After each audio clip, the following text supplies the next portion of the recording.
মৌরলা ওগুলো কি কি লেখা আছে? হ্যাঁ নিচের গুলো ওটা 93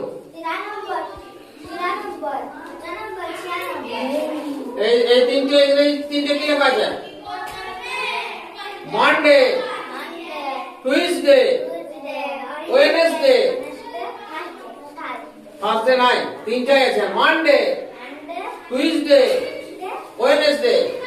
মানডে আমরা আমাদের অ্যাক্টিভিটি এক হচ্ছে স্কুল গেছিলাম আর বিকালে ফুটবল খেলেছি। হ্যাঁ তোমরা হয়তো অন্যটা লিখবে। টুইসডে মঙ্গলবারে আমরা স্কুল গেছি আর এসে বিকালে গান গাইছি। ওয়েডনেসডে আমরা স্কুল গেছি একটা অ্যাক্টিভিটি আর সেকেন্ড অ্যাক্টিভিটি হচ্ছে কি করেছি? ড্রয়িং করেছি। হ্যাঁ এখানে মা 8টা মাছ ভাজলো, দাদা 3টে মাছ খেয়ে ফেললো। এখন কটা মাছ থাকবে? 5টা।